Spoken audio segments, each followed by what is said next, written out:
how many four-letter words can I use on that? Trying to switch to a double. Cheddar is driving. Nothing yet. Takedown, Michael Cheddar. Oh, Nick, I'm a top guy, so I love top wrestling. Hale trying to sink him. He does. Maximus Hale the fall. So I think that wrestling is the greatest sport on earth.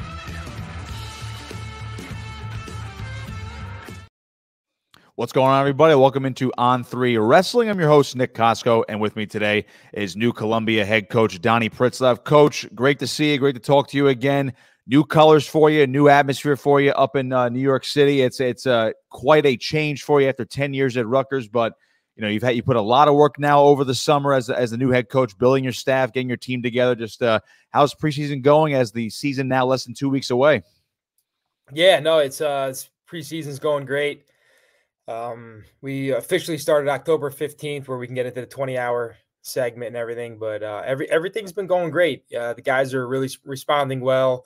Finally have the staff all lined up. Jeff actually is moving into Hoboken today, so he'll be settled and no more commuting from Easton. So that'll be a lot more helpful for him.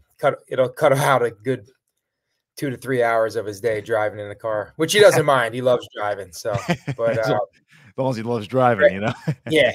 Greg and Sebastian have been settled for a while, and some of the RTC guys are all settled in Hoboken, so it makes for an easier ride over through the tunnel and zip right in. But you know, the guys on the team have responded well to all the training, and it's been hard training, and they love it, and it's a good crew. Tonelli, Zach did a really good job getting good solid kids in that love wrestling. Obviously, academically, they're able to handle all the tough courses and want to expand their careers upon graduation. But they're serious wrestlers, and they want to do well. So it's been a lot of fun, and you know, and the new colors. I still have a little bit of red, but RTC, but it's still hey, man, red will always be in your blood. But I'm very curious about the adjustment that you had to make. Again, this was, I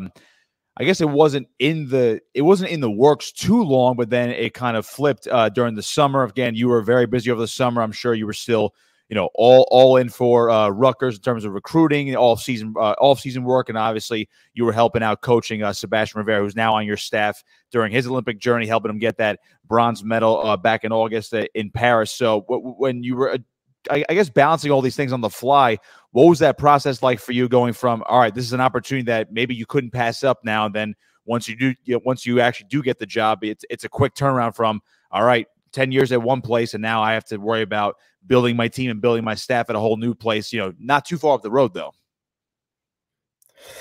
Yeah, that was probably the easiest piece, was that we were able to stay where we are, from, you know, my family's perspective and everything, just, you know, living in the same place that we live. So that makes it a much easier transition for sure. There's been other moves that have been a lot more difficult. So, you know, 10 years, we're kind of entrenched in the community here, and that made it a lot easier for us to you know, just kind of settle in and know that we're going to be here for a little bit longer and not have to move right away. So that was really helpful. And then, you know, it's a different experience in the Ivy League. It's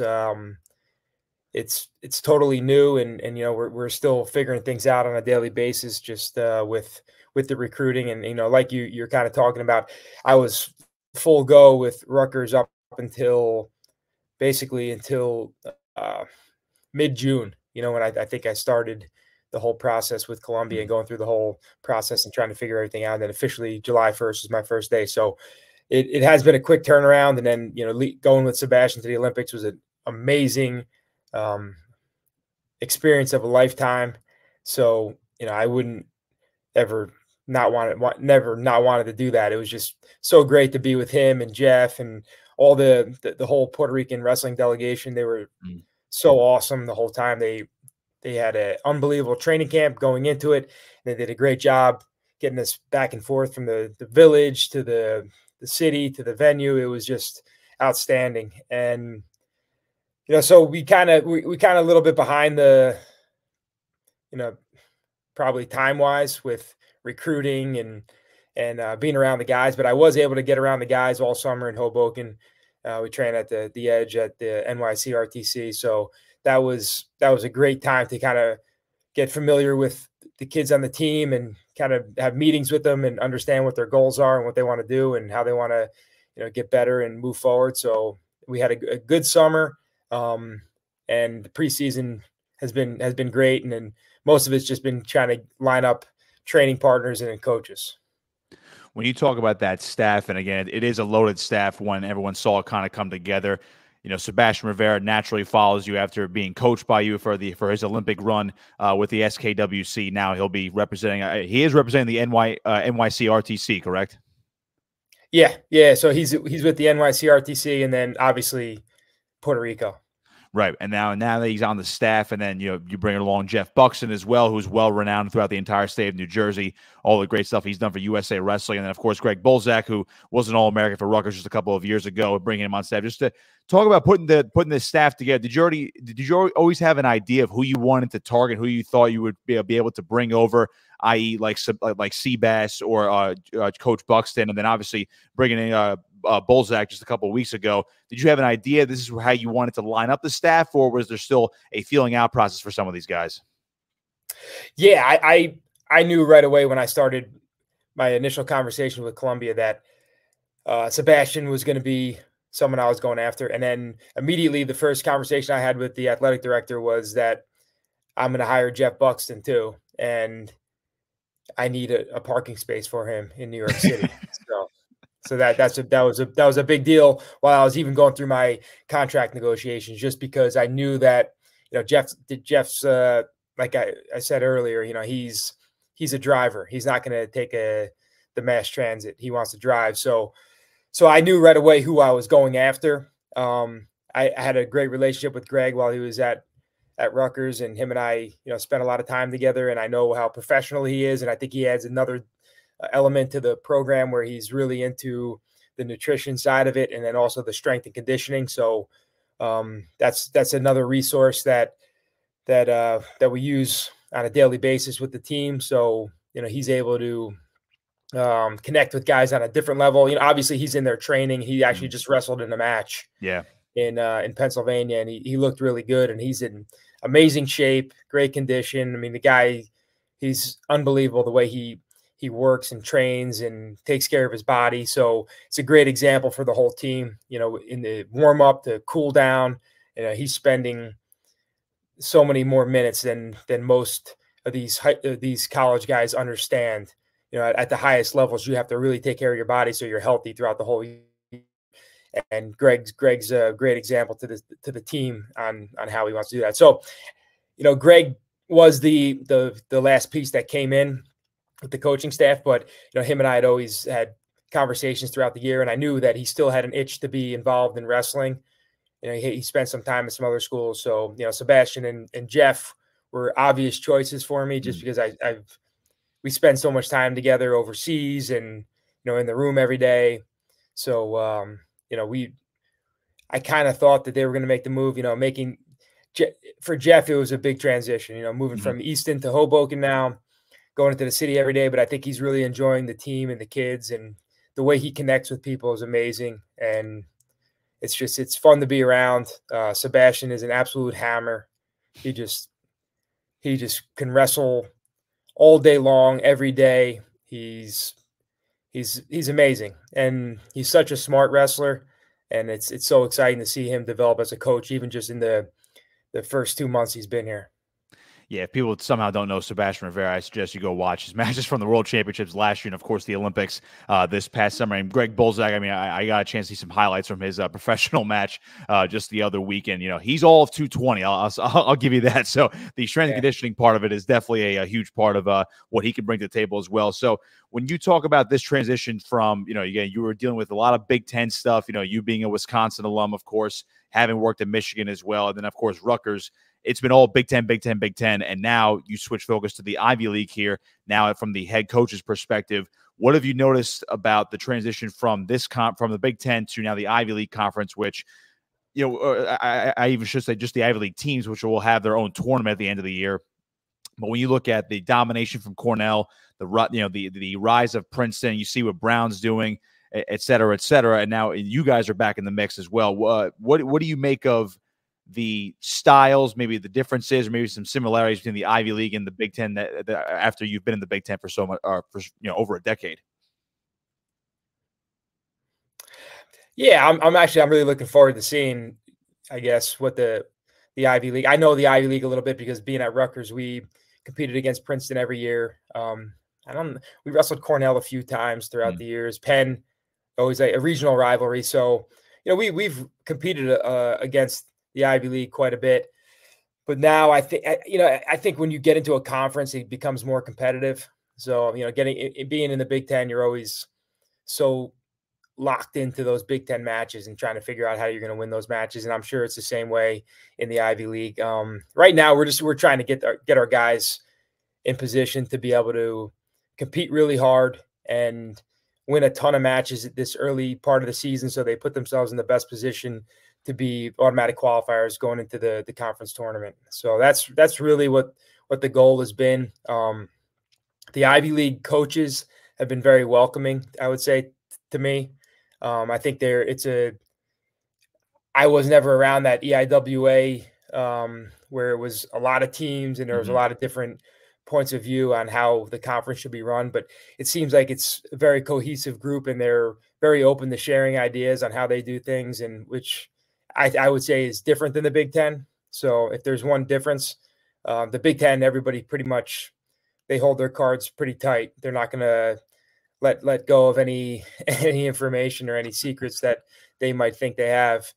But it's so far the coaches in the Ivies have been pretty open to trying to work together and try to get as many automatic bids as we can. So then the conference is represented very well come NCAA time down in Philly. Let's talk about some of the guys that are on the roster right now. Maybe some guys that really stood out to you in the preseason. And I'm looking just down your lineup, Kai Owen at 141 and obviously Caesar Alvin over at 165.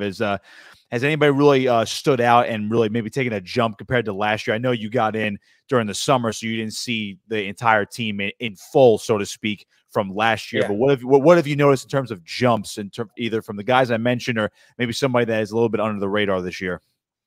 Yeah, I think there's been a lot of guys that have really bought into what we're trying to do. I would say the whole team is really kind of zeroed in on how we're training them, buying into what we're talking about, loving what's going on in the room. So a lot of guys have developed at a quick rate. Two guys that you just brought up, Kai and Caesar, they train super hard. They're very tough and intense and very athletic. So I'm really happy with where they are right now. Caesar's he's in Albania right now. He's representing Brazil in the U23 World Championships. And Aaron Azaroff, he's representing Israel. He's over there as well. So we have two guys in the U23s. Aaron's on a gap this year. He's taking the year so he can train, and he's working an internship as well. So it's a good opportunity for him to just train, develop, and get better. So then when he comes back for his final year with Columbia, he'll be super prepared. But yeah, Caesar's awesome. He's a leader of the team. He kind of has the pulse of all the guys. He's very energetic and outgoing, and he trains really hard. So I'm excited. I'm excited for him to see how he does this coming weekend out in Albania. And then obviously going into the Princeton Opens, our first event the following week. But Kai's looked great. Suleiman Ba, he's our 125 pounder. He's a beat the streets kid from the Bronx. He's such a hard worker, super athletic, really long, and he spends a lot of time with Sebastian. He loves to learn about the sport and get better. So I'm really excited to see him compete. But there's so many guys. Nick Fine's off a gap year. He was on a gap last year. He's our 84 pounder. He's put in a tremendous amount of work last year. He had a serious internship in New York City, and he got to train, in the evenings at the Edge in Hoboken, and a little bit with the team as well throughout the season last year. But he looks like he took a really good jump. And then Jack McGill is a senior this year. He was behind Lennox and bunch of other guys that were in Columbia's lineup for a while. So, he's going to get the opportunity to compete for Columbia this year. And I like the way he works. I love the way he trains. He's super strong and physical. And, it's an exciting group of kids. They're really serious about academics. They're really serious about their professional life after wrestling, which is exciting for me because it just kind of blends into the wrestling. Because when you're serious about those two parts of your life, the wrestling piece is supposed to be fun, but at the same time, they take the training and all the discipline that goes into the training, they take it very seriously. It's interesting you mentioned Aaron Azarov, who was one of the standouts last year. Again, national qualifier for Columbia. You mentioned that gap year he's taken this year. He'll be back for his final year next season. How do you manage that now, considering it is a little bit different than the red shirt rule for non-Ivy League schools? And do you take those gap years into account, try to almost use them like red shirts, and try to map out the team in 2 to 3, even 5 years from now? Is that part of how you, I guess, map out your long-term vision for the program? Yeah. So depth-wise, if you have guys that are two really standout guys, it makes sense to try to gap them on different years. So then, one guy can get more experience than the other. So that's something that we look at, or we will look at, moving forward. Obviously, if there's an injury of some sort, that happens at a convenient time, you can potentially use that as a gap opportunity as well. So, Aaron doing it this year, I think, is great because it slides Nick into the lineup, and Nick is outstanding as well. And then that kind of gives them each a year of experience, and then we'll figure out what's going to happen next year, 74, 84, whatever we're going to do.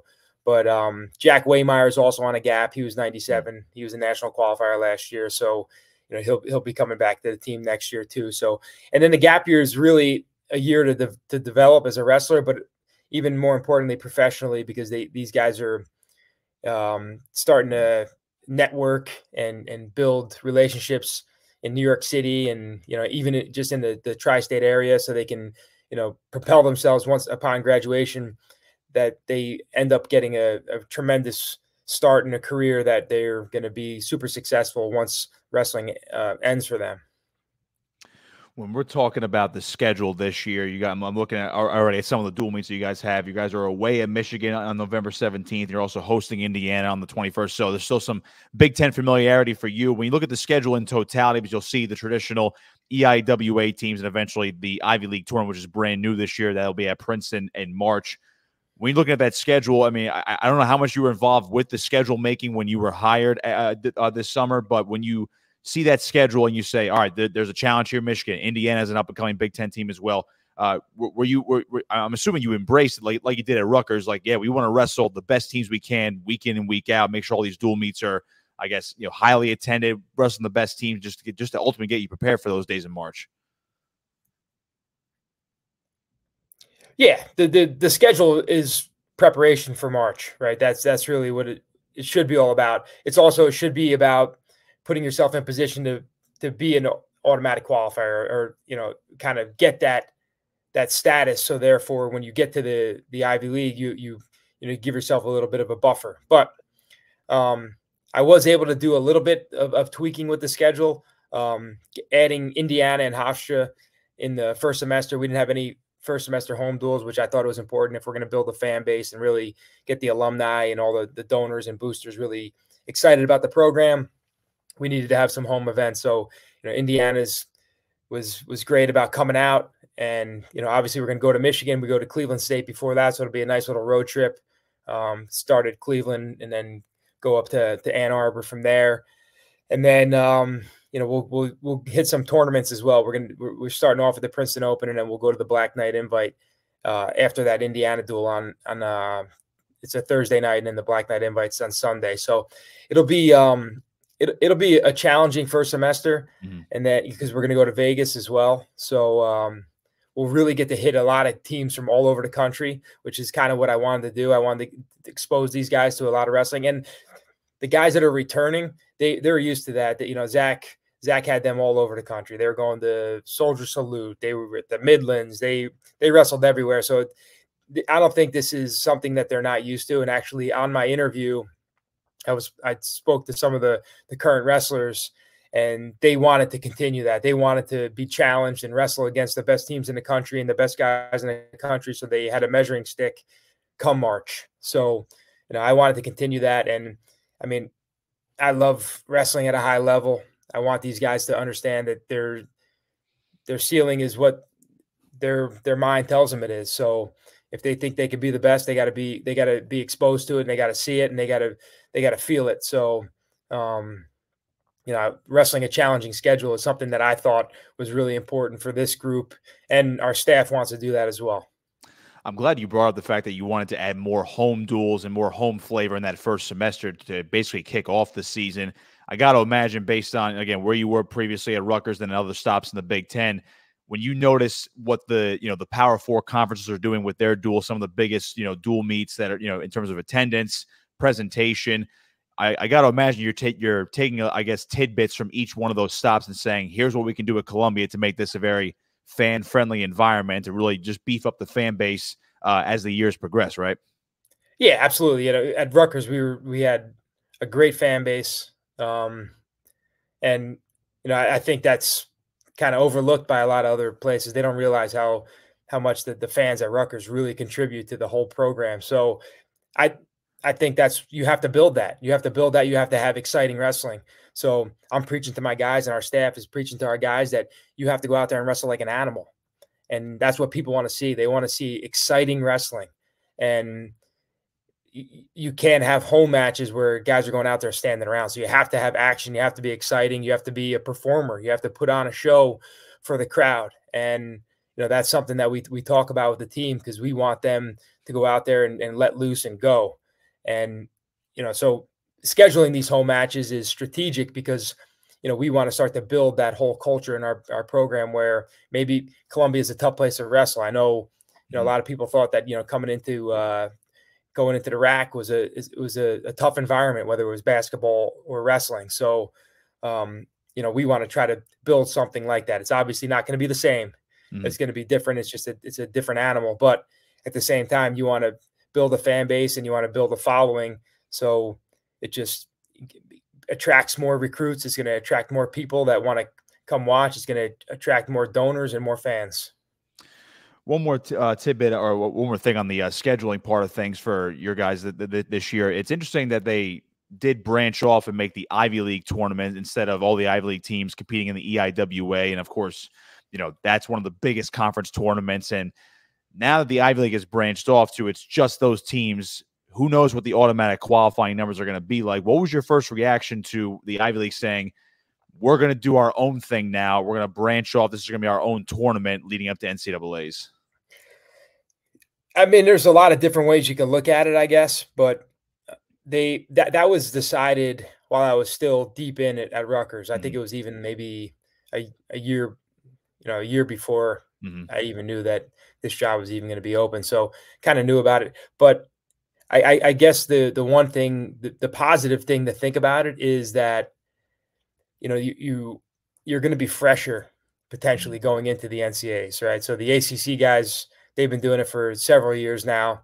They're fresh when they get to the NCAAs, and maybe that's why there's teams like Virginia Tech and some of the NC State, some of those teams have done really well, and North Carolina's had some guys that have been superstars and really elite guys. So maybe it's going to be a good thing, and I think we have to frame it as a good thing regardless, because that's the situation we're in. So I think maybe our guys are fresher going into the NCAAs, maybe they're healthier. So, and it's not always the best guy that wins. I think it's definitely a marathon season. So being healthy and fresh and excited in that third weekend in March that's the most important thing. And if the conference is a little smaller, maybe the bids aren't as high, but if you get there, you're going to be a tough out. And that's what we want. We want All-Americans, and we want a national champion. Love to hear that. Switching gears a little bit, your perspective might have changed now that you're an Ivy League institution, or maybe maybe just a different perspective and different information on it. But in the world of the transfer portal NIL. It's running, rampant throughout college athletics, regardless of the sport.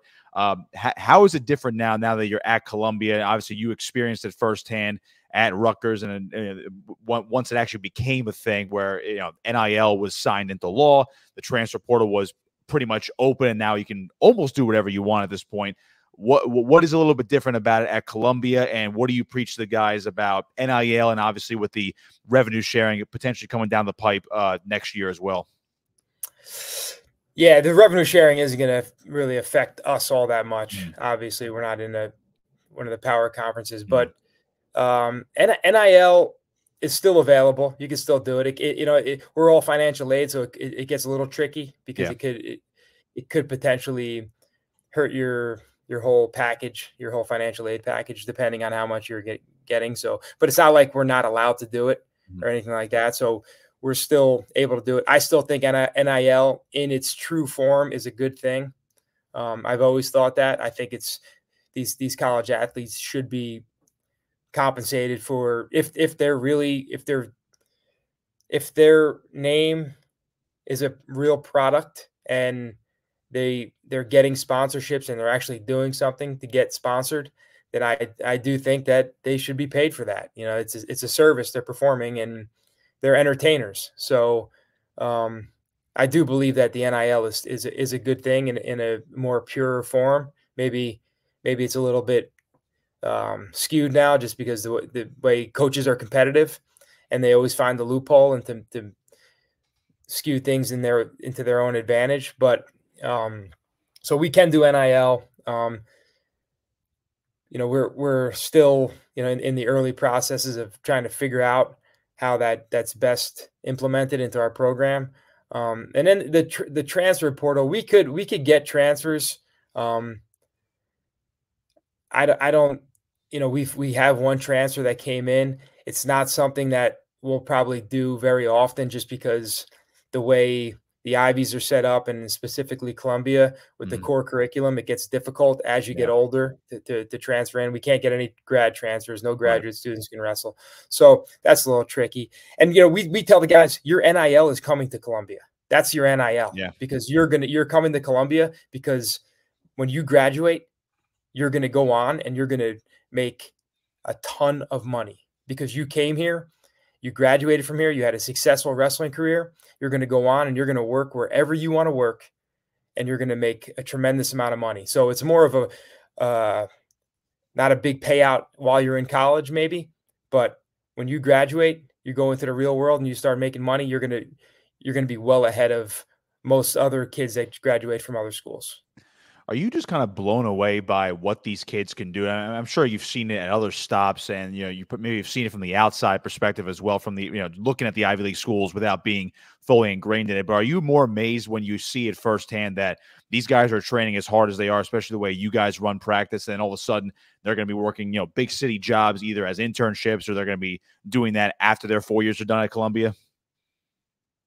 Yeah, no, it's amazing to see how serious they are about everything they do. It's not just serious in the wrestling room. They're, and I noticed it probably the most over the summer, just being at the Edge.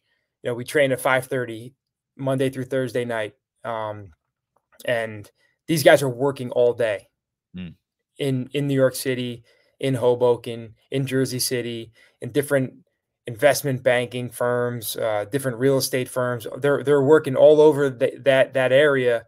And then they take mass transit.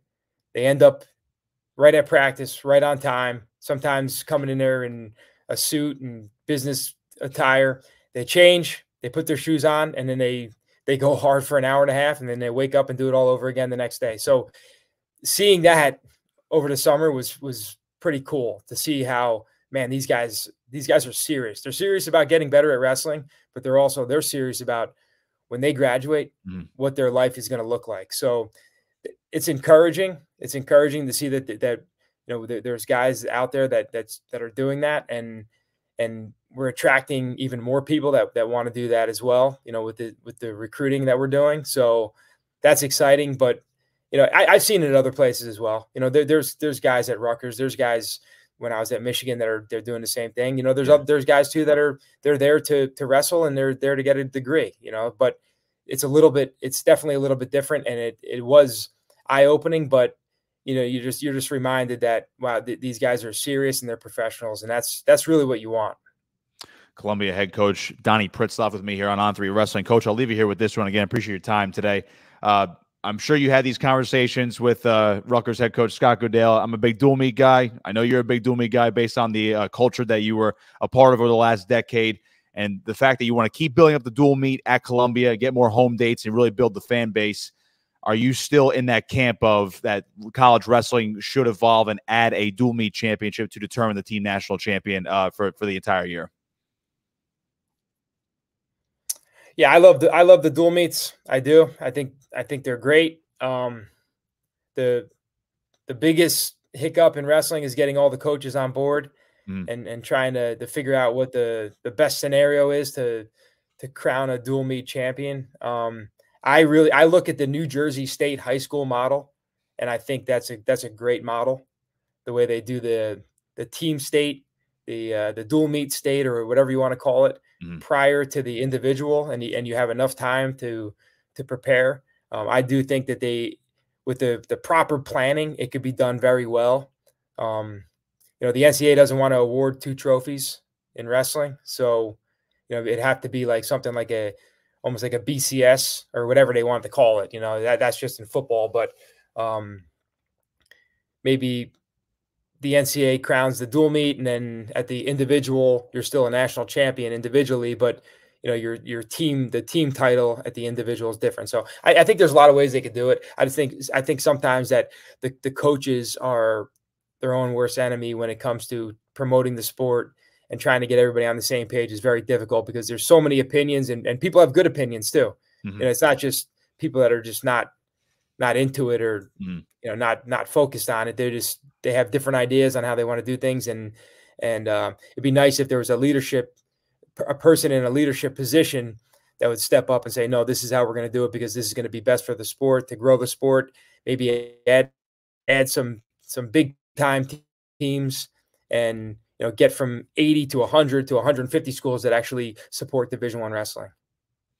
When you look at that growth of the sport, and just to piggyback off of that, it's interesting to me how I'm not even sure how to phrase this, but it's like there's the model of how women's basketball, and again, I know basketball is a revenue generating sport, but women's basketball rose tremendously over the last 4 years with Caitlin Clark and the others.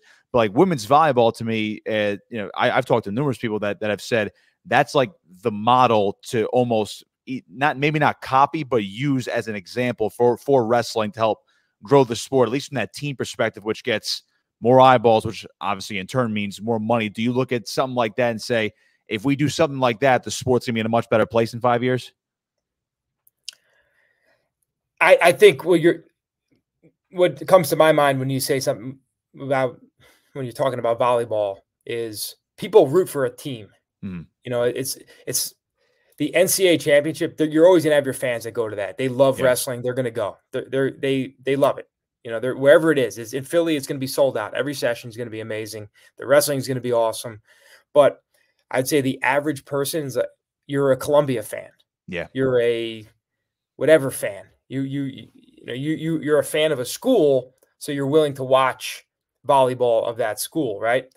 And so I think you missed the boat a little bit on the individual, where the wrestling diehard, they're there. They're going to be there. So if you're trying to if you're going to broaden the scope of the people that are watching it, I think it has to be more team-based. And the best way to do the team-based thing is in the dual meet scenario, where it's an hour and a half to an hour and 45 minutes. It's televised, easier to follow, and easier to understand. People turn on the NCAAs, they're like 8 mats going, there's craziness all over the place. So it's different. It's just it's not as fan friendly, I would say, for an outside fan. A wrestling diehard, they love it. So I think that's kind of the predicament we're in, where if you want to attract people that are not just wrestling diehards, then you have to go to more of a team concept where they can root for a university rather than just individuals. I agree with that, and hopefully we do get that going in the next couple of years. To me, it's only great for the sport. Donny Pritzlaff, Columbia Wrestling with me here on On3 Wrestling. Coach, appreciate your time. Good luck this season. Looking forward to watching you guys, and of course, we'd love to catch up with you guys in Philadelphia come March. Awesome. Thanks, Nick. I appreciate you having me. Absolutely. On3 Wrestling right here on YouTube. Of course, like and subscribe to the video. Check out our content at on3.com.